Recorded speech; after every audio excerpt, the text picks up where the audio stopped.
Une première compilation en 2015, le succès de l'EP, Eclipse, du duo Pouvoir Magique cette année, la production des soirées/concerts, la Ganzohu au Petit Bain, depuis 2 ans, un nouveau coup de projecteur éclaire Mawimbi même si le collectif anime la nuit parisienne depuis 2013. Association Loi 1901, la bande de copains s'est engagée dans la promotion des musiques actuelles d'inspiration africaine. On a d'abord commencé par produire des événements, se souvient Clément, moitié de Pouvoir Magique, pour mettre en avant ce style afrobeat/disco/techno. C'est ça qui nous fait plaisir et qui nous donne envie de danser, comment Clément. Une première raison classique mais primordiale quand on enchaîne les dates en festival l'été. Pour le manager de la partie label et directeur artistique, Adrien Diaz SCK chez le SOC, cet intérêt vient aussi de la manière dont l'Afrique fascine, les fantasmes qu'elle entraîne, les percussions et la spiritualité qui s'en dégage. Un territoire infini, pas besoin d'un cours de géographie pour rappeler que c'est un continent étendu, où se produisent de nombreux changements. Nous sommes de cette génération qui a bien conscience des flux migratoires et de la diaspora africaine puisqu'elle a grandi avec, ajoute Alt, de son vrai nom Alex. Et qu'il lui existe, par conséquent, une multitude de paysages musicaux très différents, le sample est déjà quelque chose de vaste, on n'a donc vraiment pas fini de tout découvrir. Nous représentons une infime partie de la production. Rien à voir avec Analog Africa, qui est l'un des plus gros diggers en la matière.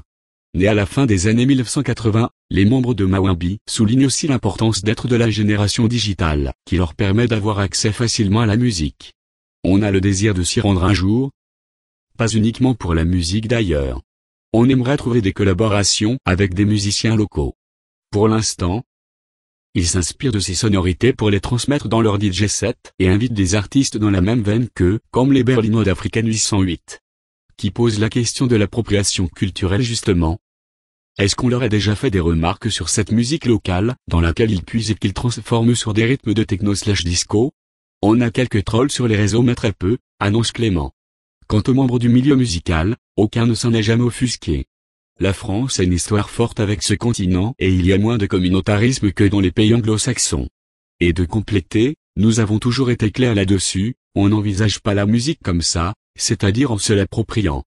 Jamais il ne nous viendrait à l'idée de ne pas créditer un artiste. D'ailleurs, si Mawimbi sort du lot ces derniers temps, ils ne sont pas les premiers Français à s'intéresser au style africain. La France a toujours aimé ça. N'est-ce pas Laurent Garnier? Comment expliquer alors ce nouvel engouement pour cette techno à résonance africaine?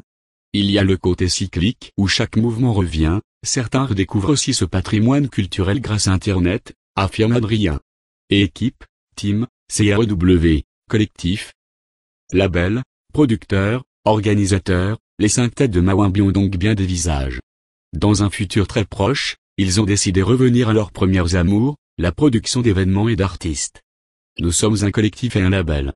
C'est ce qu'on va constater une fois de plus avec la sortie du premier EP de Loya en novembre et de leur compilation volume 2 en 2017.